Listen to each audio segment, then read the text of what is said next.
everyone, I'm Candace, and I'm really glad you're here because I know that when you're here, that means we're going to talk about family minimalism, and that is literally one of my favorite things to talk about. So the plan today is to talk about what's in my kitchen cabinets and what's on my kitchen counters, and how family minimalism in that context is kind of helping me learn about myself and about my life. All right, so this is my kitchen. If you want like a big overview of my kitchen and how I'm using family minimalism in the kitchen, then I will link another video that where we talked about that, either up above or in the description box. But for now, we are looking specifically at the counters and at what's in the cabinets. Okay, so what's on the counters? It's not much, and I think if you go in any minimalist home or simplified home, that's going to be the case. That's like a number one suggestion: clear off your kitchen counters, right? And I get it because it really does feel great. One thing though you will notice if you go through every single cabinet in my kitchen is that there are a lot of empty cabinets and empty shelves. And it was funny because when we first moved into this house, I did feel a little bit overwhelmed by the number of kitchen cabinets in here. I have never lived in a kitchen, or I've never lived with a kitchen that had this much storage in it. And so when I first moved in, even though I was overwhelmed, I felt this like obligation, like, I guess I got to fill this stuff. I got to fill these cupboards and these shelves. And even though I didn't have that much stuff, I didn't have enough stuff to fill it, I found myself spreading out my stuff. And also like being out at the store and thinking like, oh, this item could go on that shelf, or I could fill it with this thing, which is like such a it's a little bit dangerous way to think about how to use space. Thank goodness I finally like paused, stopped myself, reflected, and realized this is actually not working for me. This is not working for me because I'm like buying stuff that I don't really need and spreading stuff out in a way that is not actually efficient for me when I'm in the kitchen. So none of that actually made sense. And so I just kind of paused and like thought about it and realized, you know what? This is more cabinet space and more storage space than I've ever dealt with. And somehow in the past, I still was making good meals.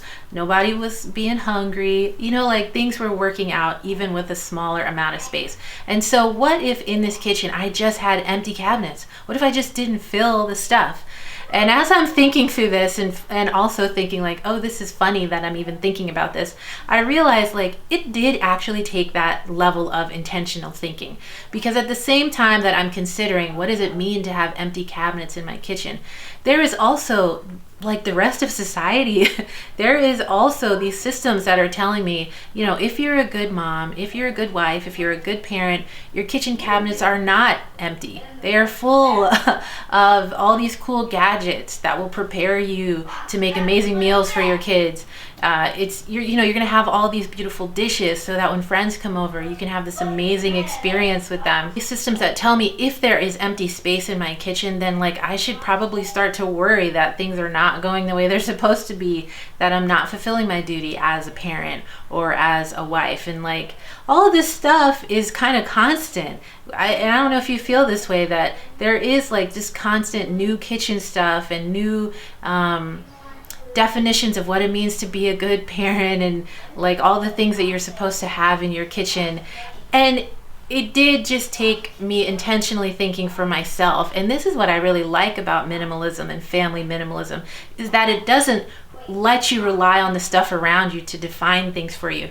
Because you don't have the stuff around you. You really got to think about the stuff for yourself and define it for yourself. And so for me, I knew that even though I was getting the message from other places that empty cabinets in my kitchen were not a good thing, that empty shelves in my kitchen were signs of despair, that was not actually the case for me. And that, yes, of course, sometimes that is the case for other people and other families, but in my situation, that was not the case.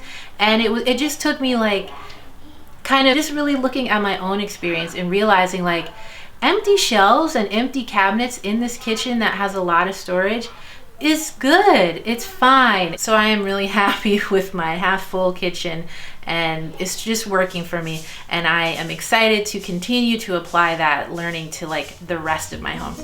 So thank you so much for looking through my kitchen with me. I am definitely curious to hear from you. How do you feel about empty spaces in your home? Even in your kitchen or in your living room, your bedroom, wherever. Do you have open spaces, and does that feel good to you? For me, honestly, it had been a process to getting to the point of realizing like, oh, maybe that could actually work for me. So yeah, let me know. And in the meantime, let's plan to meet here again soon so we can continue to talk about family minimalism and simplifying and all that really cool stuff. All right, take care. Bye.